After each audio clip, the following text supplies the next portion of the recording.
I'm John. I'm just a regular middle-aged guy, the kind who works a steady job, mows the lawn on weekends, and thought life was supposed to get simpler as you got older. Turns out, I was wrong. It all started on a cool September evening. Julia, my wife of nearly 15 years, sat me down at our kitchen table. The leaves had just started to change, and I remember the way the light from the window made her look almost ethereal, like she belonged in a different moment. She was holding a cup of tea, chamomile, her favorite when she had something serious on her mind. I should have known something was up when she asked, "Do you have a minute to talk?" The tone in her voice sent a chill through me, like she was bracing herself for something big. "Sure," I said, setting down the newspaper. "What's up?" She hesitated for a moment, her eyes darting to the steaming cup in her hands. "John, I need to talk to you about us." My stomach dropped. There was something in the way she said us that made it feel like the floor was about to give out. "Okay," I said, trying to keep my voice steady. "What's going on?" She took a deep breath, then looked me in the eye.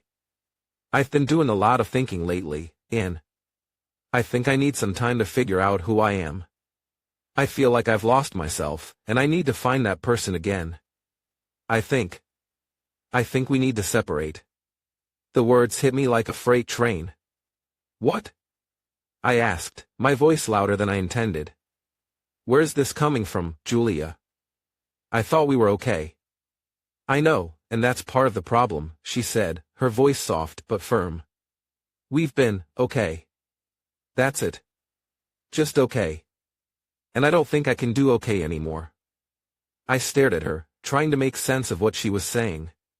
"So, what? You just want to throw away 15 years? Everything we've built together?" "It's not about throwing anything away," she said, her voice breaking. I need to figure out who I am, John. I can't do that here." "Here?" I repeated, gesturing around the room. "What's wrong with here? What's wrong with us?" "It's not about you," she said quickly. "It's me. I need this. Please try to understand." But I couldn't. I couldn't wrap my head around the idea that the woman I'd built my life with, the woman I thought I knew better than anyone else, was suddenly a stranger sitting across from me, telling me she needed something I couldn't give her. For days after that conversation, I replayed every word in my head, trying to figure out where it all went wrong. Julia said it wasn't about me, but how could it not be? If she wasn't happy, wasn't it my job to fix that? I even tried talking to my best friend, Mike, about it. Mike and I go way back, we met in high school and had been through everything together. If anyone could give me some perspective, it was him. "Man, I don't even know what to say," Mike said when I told him the story over a beer at his place. "You guys always seemed so solid." "Yeah, well, apparently we weren't," I said, taking a long sip. "I just don't get it, Mike. She says she needs to find herself." "What does that even mean?" Mike shrugged. "Maybe it's a midlife crisis thing? You know, people start hitting their 40s and wonder if this is all there is." "That's the thing," I said, setting my beer down. "I thought we had a good life. A nice house, decent jobs, plans for the future. We were perfect, but who is?" It wasn't long after that first conversation with Julia that I started noticing the little things I'd missed before. The night she came home late from work, saying she'd been at yoga or out with friends. The way she'd started dressing differently, like she was trying to reinvent herself. At first, I didn't think much of it. I mean, people change, right? But now, every little detail felt like a piece of a puzzle I couldn't quite put together. One night, I finally confronted her about it. She was in the living room, scrolling through her phone, and I couldn't hold it in any longer. "Julia, I need to ask you something," I said, standing in the doorway. She looked up, her face calm but guarded. "What is it? Is there someone else?" The words felt heavy coming out, like they didn't belong in the air between us. Her eyes widened for a split second before she caught herself. "No," she said, a little too quickly. "This isn't about anyone else, John. This is about me. I wanted to believe her. I really did. But something about the way she said it didn't sit right. Still, I didn't push. Maybe I was afraid of the answer. Maybe I just wasn't ready to face it. A week later, she moved into the guest room. That was when it really hit me. This wasn't just a phase. This was real. I'd come home from work and find her packing up little things here and there, books from the shelf, clothes she didn't wear often. It was like she was slowly erasing herself from our life, piece by piece. One evening, as we sat down for what had become an awkward and mostly silent dinner, I decided to try one last time. "Julia," I said, setting down my fork. "Can we at least try counseling? We owe it to ourselves, to everything we've been through." She sighed, looking at me with something that almost resembled pity. "John, I think we're past that point. I don't want to waste your time or mine pretending this can be fixed." "But why?" I asked, my voice breaking. "Why now? Why like this?" She didn't answer right away. Instead, she stared at her plate, as if the answers were written there. Finally, she said, "Because I can't keep living a life that doesn't feel like mine." After Julia asked for a divorce, I kept trying to get a straight answer from her. I wanted to understand why she was suddenly so set on ending things after all these years. But every time I asked, Julia deflected, never admitting to anything or giving me a clear answer. And then, out of nowhere, she flipped the script on me. One night, as we were going through the usual back and forth about why she wanted to leave, she suddenly looked at me and said, "You know, John, this isn't just about me. It's about you, too. I've seen things on your phone, things that make me wonder if you've been completely honest with me." I was floored. "What are you talking about?" I asked, completely caught off guard. "I've never even looked at another woman since we got married." She shrugged, crossing her arms and giving me this look, like she already knew I'd deny it. "I've noticed a lot of late-night messages," she said, her voice dripping with accusation. "And don't even try to tell me they're all from Mike or your buddies." I'm not stupid, John. It was surreal. I hadn't been doing anything wrong, but here she was, accusing me of cheating out of thin air. I tried to explain, tried to tell her that there was nothing suspicious on my phone, that the late messages were mostly about work or just casual banter with my friends. But she wasn't having it. "This isn't just about texts, John. It's the way you've been acting. You're distant, you're never home, and honestly, you don't even seem to care about us anymore." That's dumb. I'd been working long hours, sure, but it was for both of us, for our future. And here she was, twisting it all around, making it sound like I was just avoiding her. I couldn't believe it. It felt like I was in some kind of bizarre play, with Julia rewriting our entire relationship to fit this new version of reality she decided to create. The next day, I talked to Mike about it. We met up at Denny's, our usual spot for breakfast on Saturdays, and I laid it all out. "Man, she's accusing me of cheating," I told him, stirring my coffee absent-mindedly. "It's like she's trying to paint me as the bad guy in all of this." Mike shook his head, a frown creasing his face.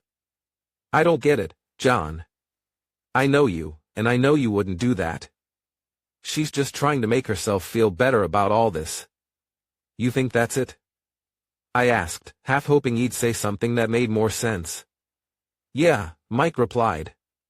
"Look, maybe she's feeling guilty about something herself, so she's deflecting it onto you. Or maybe she's just trying to get into your head, make you question yourself." It was a thought that stuck with me.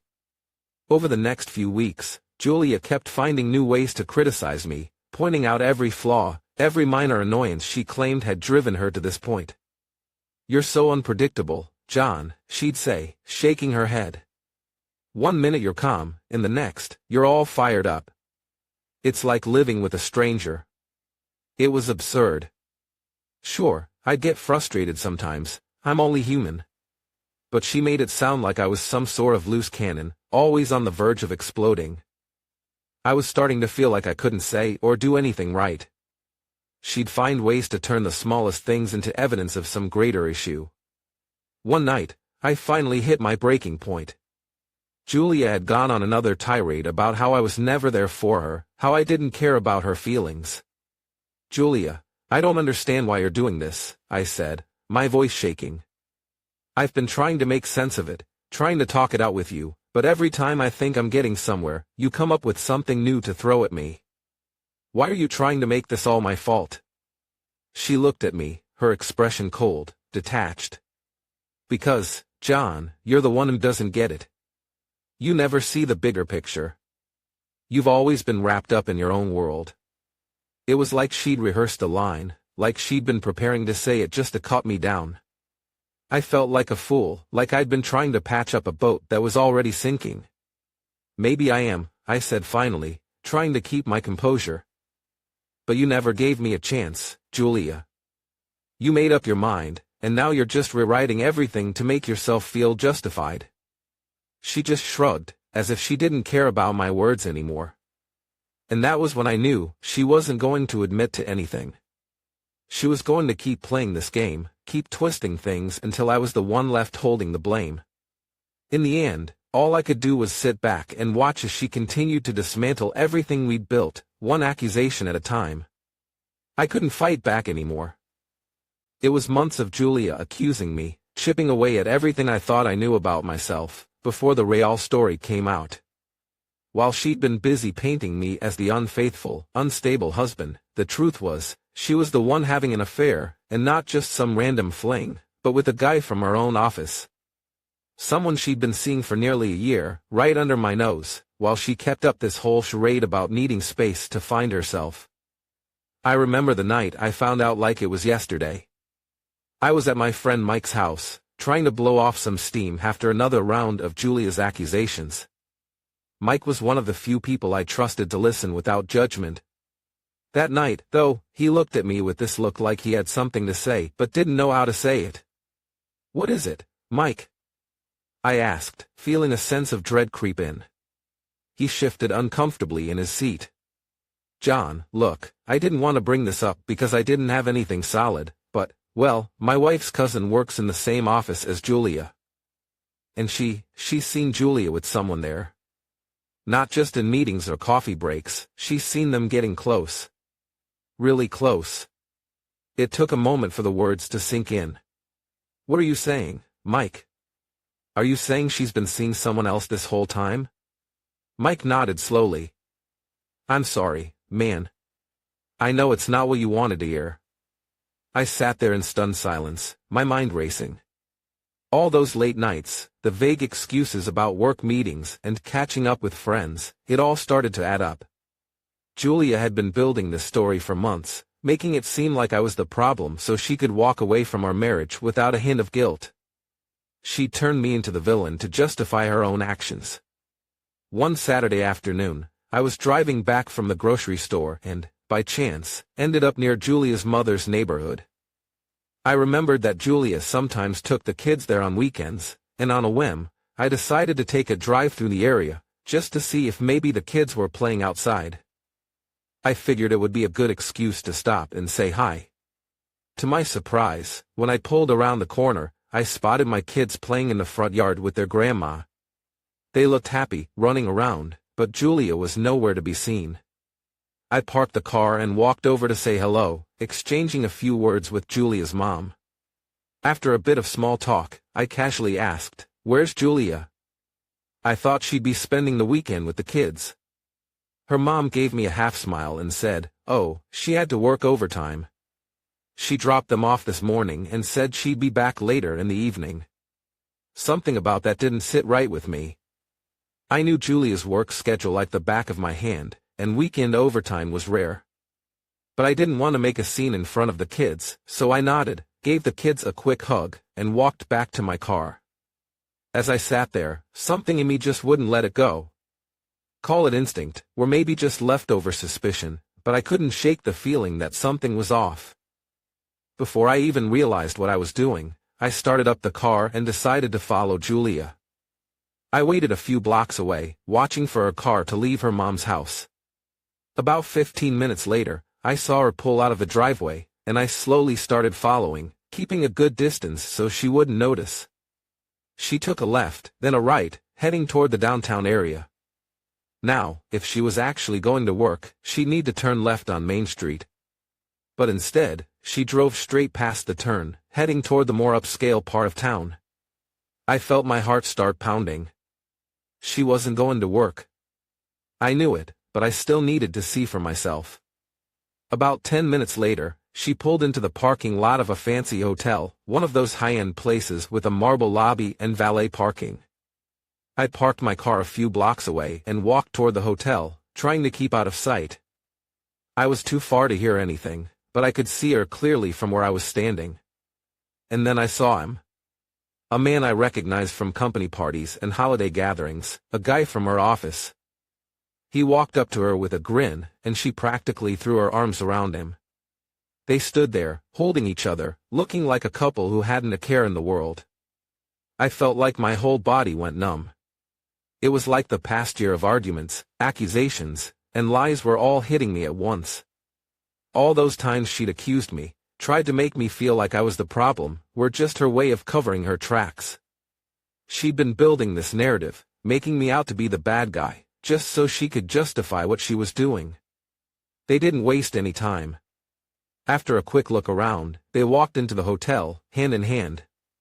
I stayed there, rooted to the spot, watching them disappear through the glass doors. I didn't follow them inside. There was no point. I'd seen everything I needed to see. The drive home was a blur. I kept replaying the scene in my head, over and over. I felt betrayed, humiliated, and angry all at once. Julia had gone to such great lengths to make me look like the guilty one, and all along, she'd been the one betraying our family. The realization hit hard.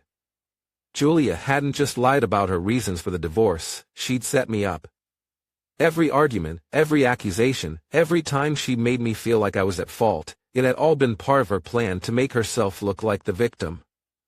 I remembered all the times she'd lashed out, blaming me for everything from working too much to not caring about the family, making me question everything about myself. It was all smoke and mirrors. I thought back to all the late nights she'd blamed on work and the weekends she'd claimed she needed to catch up on things at the office. Suddenly, it all made sense. This wasn't some last-minute fling. Julia had been building this relationship for a while, long before she ever asked for a divorce.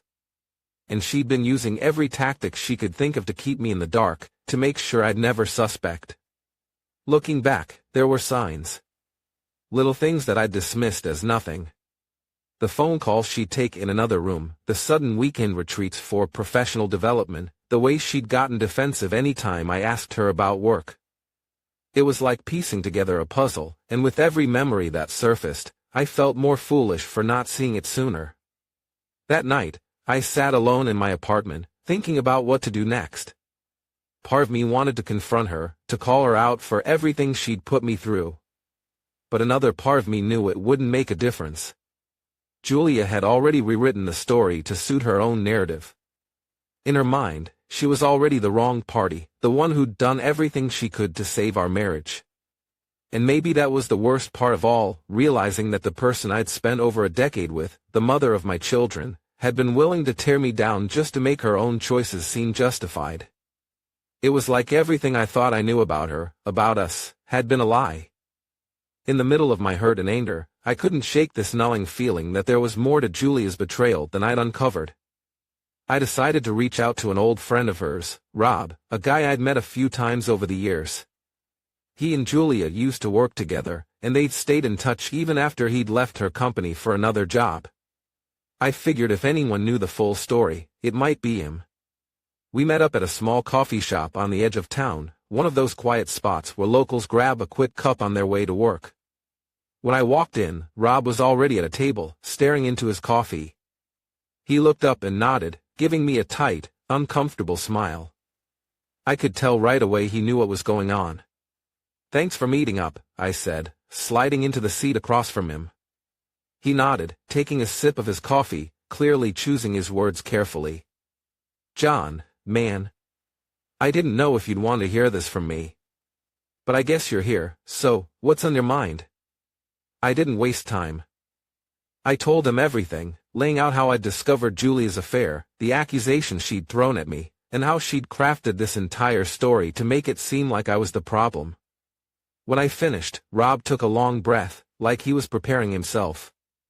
"Look, John," he started, his voice hesitant. I was debating whether I should say anything. "But I know you deserve to hear the truth." He paused, shifting uncomfortably. "The guy she's with, yeah, they've been seeing each other for a while. Way before she told you she wanted a divorce." It hit me hard, even though I'd already suspected as much. I gripped my coffee cup, feeling the heat seep into my palms, grounding me.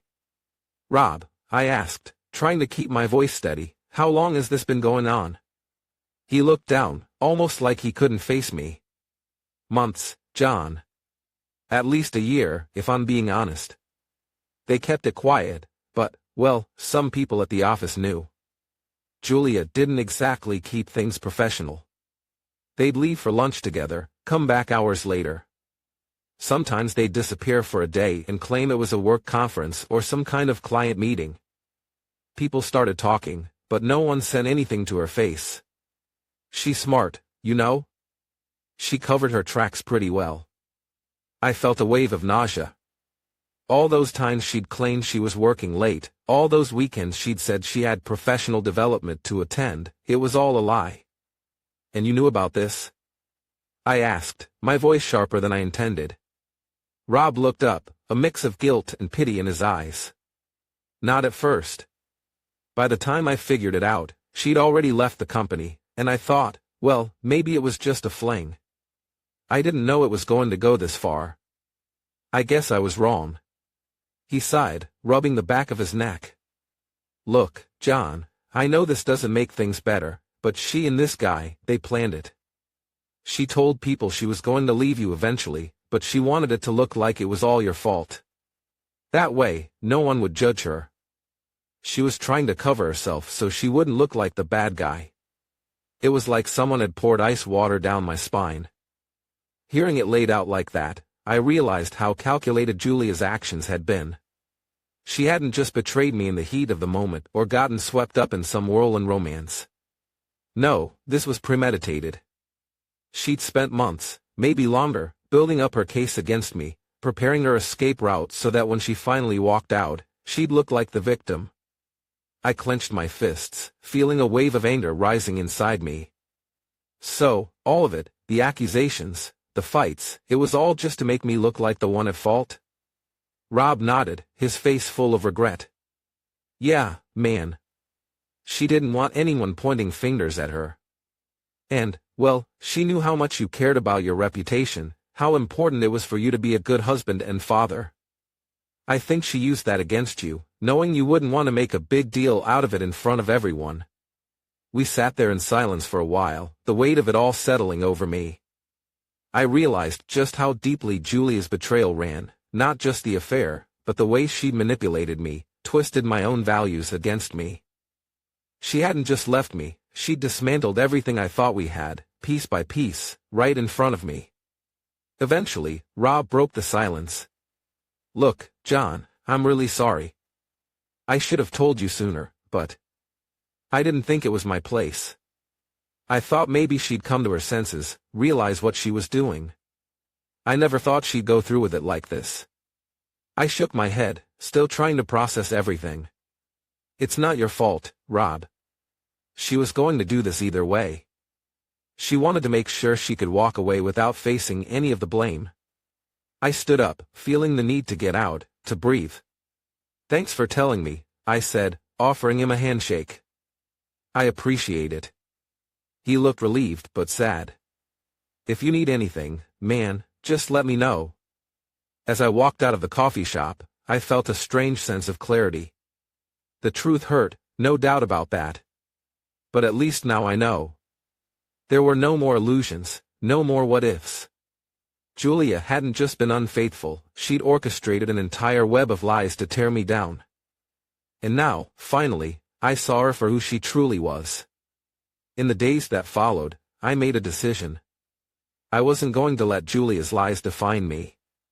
She might have taken apart our marriage, but she wasn't going to take apart my life. I had my kids to think about, my friends, the people who actually cared about me. After months of being left in the dark, I'd reached a point where I needed answers. The truth was out there, and I was done waiting around for it to somehow fall into my lap. I knew Julia had been seeing her colleague regularly at work, and if anyone could give me solid proof, it was the security footage from our office building. I decided to drive over there on a Friday afternoon, hoping the building wouldn't be too busy.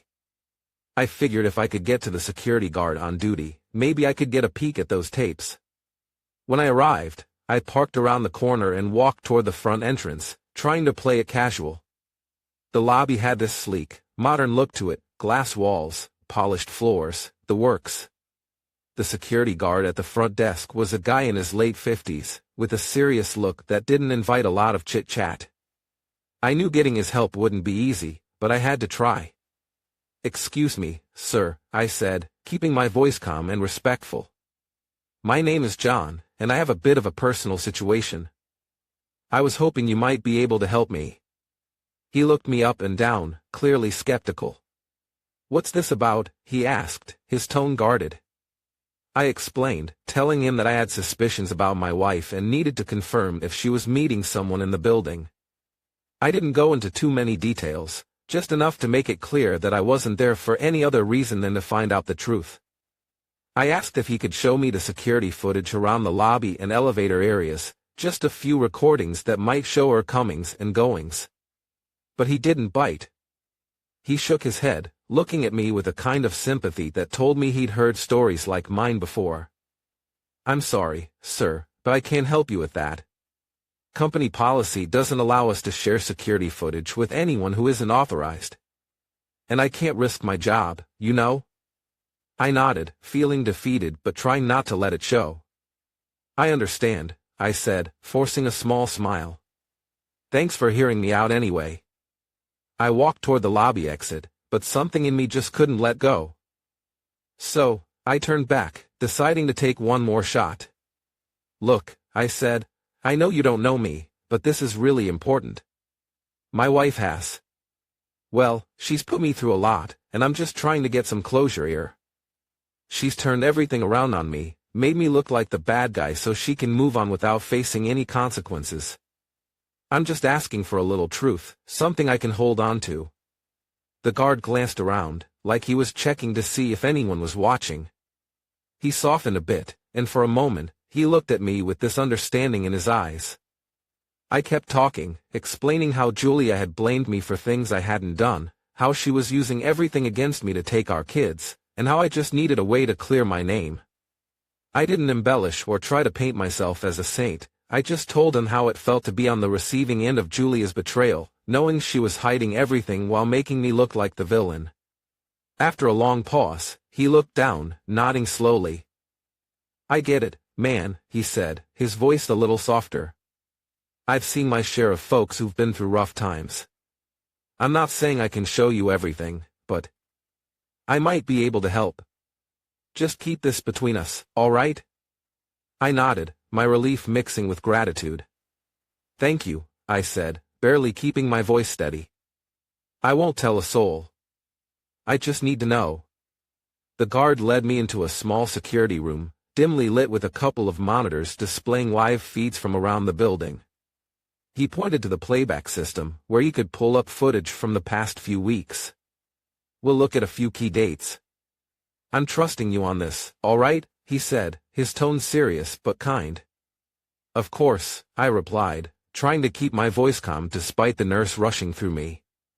The idea that I might actually see what had been going on behind my back felt surreal, but it was exactly what I needed to finally get some closure.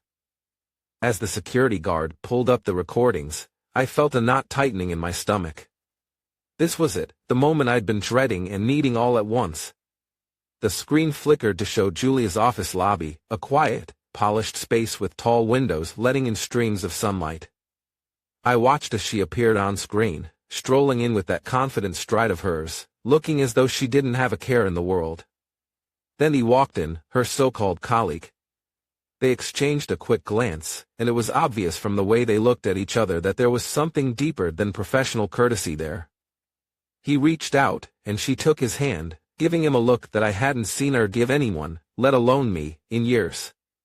The next clip showed them by the elevator, standing close, their heads bowed in what was clearly an intimate conversation. When the elevator doors opened, they stepped in, and just before the doors closed, I caught a glimpse of them holding hands, her head resting on his shoulder for a brief moment. The sight hit me like a punch to the gut. It wasn't just that they were together, it was how effortless, how casual it all looked. They had a rhythm, a familiarity that spoke of time and trust, things that had been drained from our own relationship long ago. And the truth I'd suspected but had tried to deny suddenly became undeniable. This wasn't a fling. This was a relationship that had been building, right under my nose. Clip after clip, the security guard and I sifted through weeks of footage.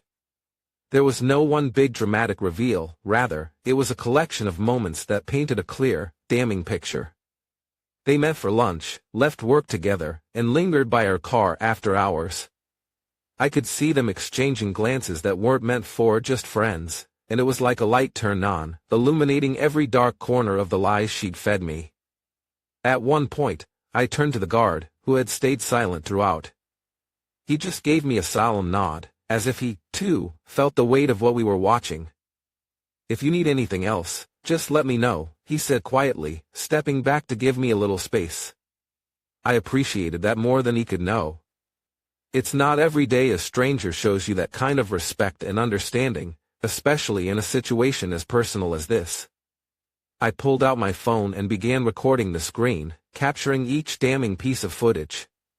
I didn't know yet exactly how I'd use it, but I knew one thing: I wasn't going to be the one holding the blame anymore.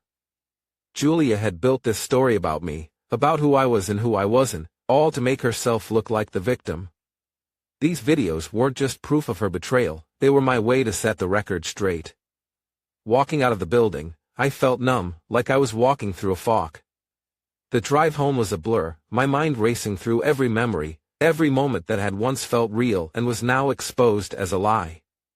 The betrayal felt raw, and with every mile, it was like a wound that wouldn't stop bleeding. Once I got back to my apartment, I sat alone in silence, watching the footage over and over. Each clip felt like another twist of the knife, but strangely, I also felt a sense of relief. For the first time in months, I didn't feel like I was the one losing my mind. I had been right to question everything, right to not take her words at face value. And as painful as it was, I was finally able to see things clearly. I knew that the battle for custody would be intense, and that Julia would fight to keep control, to protect her image. But now I had something real, something she couldn't twist into a story that suited her. These recordings weren't just images, they were evidence, proof of who she was and what she'd done. They were my chance to show the truth, to stand up for myself, and to prove that I wasn't the unstable, unreliable father she wanted the world to believe I was. As I sat there, replaying the images, I realized that this was the end of one chapter of my life. Julia's lies had finally been exposed, and while the hurt was fresh and deep, I felt a determination settling in, too. I was ready to fight, not just for my rights as a father, but for my own self-worth. After everything came to light, I thought things would finally settle. I'd accepted the reality, and I just wanted to find a way to move forward, especially for my kids. But Julia wasn't done. She started using the kids as leverage against me. Suddenly, I found myself in a position where I had to request time with them, only to be met with excuses and accusations. One weekend, I went over to pick up my son and daughter, like we'd arranged.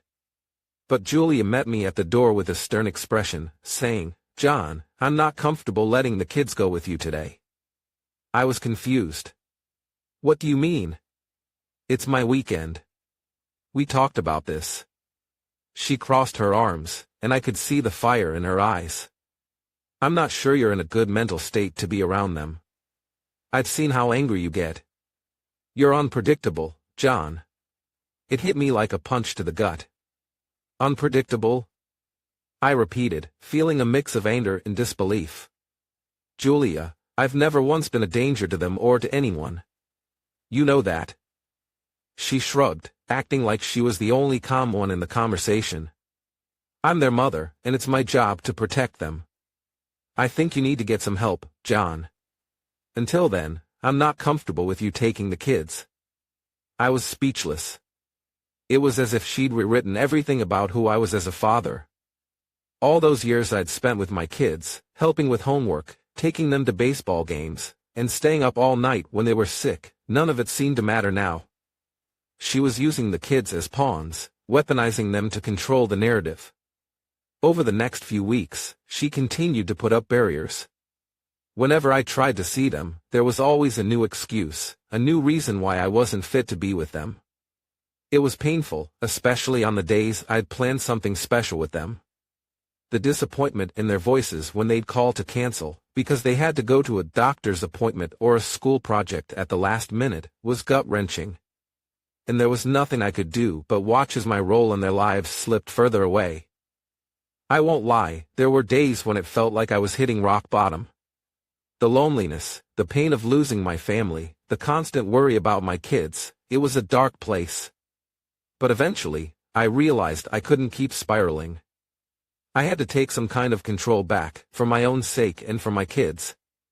I knew that if I was ever going to be there for them again, I had to be strong.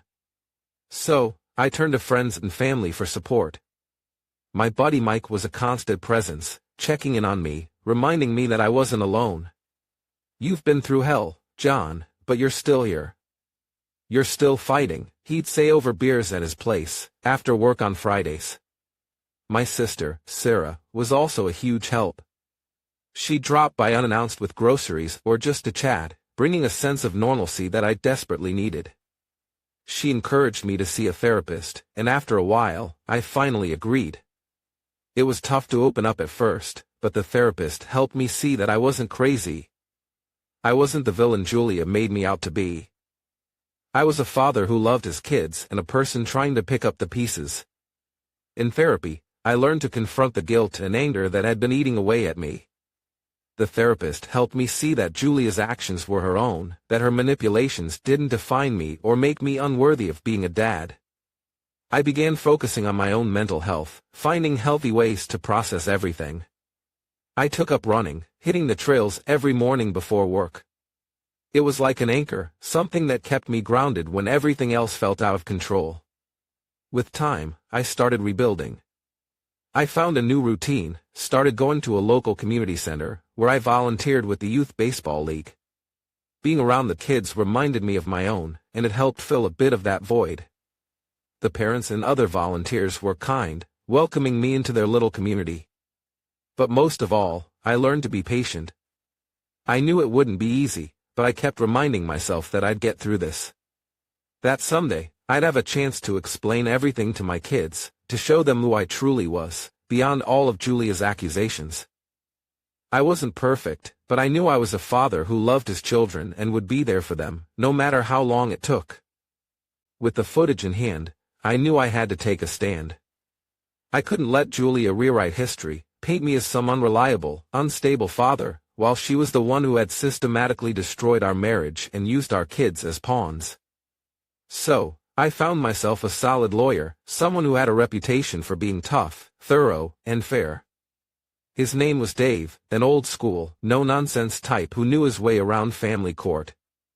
From our first meeting, he made it clear, we're going to need every ounce of evidence to win this. Custody battles are tough, but if you're willing to fight, I'll be right there with you. Our first real meeting was in his office downtown, a modest place but well-kept, with stacks of paperwork on every corner. Dave laid out the strategy. We'd present the video evidence, backed by the guard's testimony if needed, to establish Julia's betrayal and her manipulative tactics. The goal wasn't just to win custody but to show the court that I was a stable, loving father who had been unjustly pushed aside. The court dates started coming, each one an emotionally charged, high-stakes showdown. Julia showed up with her own attorney, looking confident and collected, determined to keep control of the story she'd so carefully crafted. True to form, she tried every tactic to paint me in a negative light. She brought up every little argument we'd had, every time I'd worked late, even making it sound like my career was more important to me than my family. She painted me as detached, erratic, trying to convince the court that she was the only stable influence in the kids' lives. But I wasn't defenseless anymore. When it was our turn, Dave went to work, laying out the recordings and calmly pointing out the calculated nature of Julia's actions. The footage showed the frequency of her meetings with her colleague, and each clip chipped away at her portrayal of herself as the innocent, devoted mother. Watching her reaction as each clip played out was surreal. I could see the cracks forming in her facade, her forced calm slipping with each piece of evidence. One of the toughest days came when we both had to testify. Sitting across from her in that courtroom, with lawyers and judges and strangers all listening in, I felt exposed and vulnerable. But I'd come too far to back down. Julia, in her statement, tried to claim that I was emotionally unstable, unreliable. She even cited a few moments when I'd been too harsh with the kids, twisting innocent situations to paint me as a threat. When it was my turn, I spoke plainly. I told the court about the sleepless nights I'd spent, the confusion, the worry, and finally, the betrayal. I explained how she manipulated me, used the kids against me, and accused me of things I hadn't done, all to cover up her own actions. Dave made sure the judge understood that I'd tried to keep things civil, tried to communicate and find solutions, but that Julia had created a hostile environment, one where I was continuously painted as the villain. Julia's lawyer tried to downplay the footage, saying it wasn't relevant to custody, but the judge seemed to see right through it. He listened attentively, his expression thoughtful as Dave presented each clip. The testimony from the security guard added weight to our case, reinforcing the story of a betrayal that had affected not just me but our whole family. By the end, I could tell we had the judge's attention in a way that hadn't been there before. It took weeks of back and forth, with each side presenting arguments, counter-arguments, character witnesses, and legal motions. I was exhausted by the end of it, emotionally and mentally drained. I remember waiting in the hallway of the courthouse on that final day, feeling a mix of hope and dread. I tried not to think about what it would mean to lose, but I couldn't shake the thought. Losing custody would mean Julia would keep the kids in her world of manipulation and lies, and I couldn't bear the thought of them growing up with that as their truth. When the judge finally came back with his decision, my heart was in my throat. He began by acknowledging the complexities of the case, talking about the importance of stability for the children. Then he looked directly at Julia and said, "This court has found evidence that raises questions about your commitment to truth and transparency, which are essential in a family setting." He went on to grant us joint custody, but with specific conditions that required Julia to respect my parenting time fully. More than that, he ordered a neutral third-party evaluator to work with our family, to make sure that our children's well-being came first. As the judge read the ruling, I felt a sense of relief wash over me. It wasn't a full victory, but it was a huge step forward. Julia couldn't manipulate things the way she had been anymore, and I had the rights I needed to be there for my kids,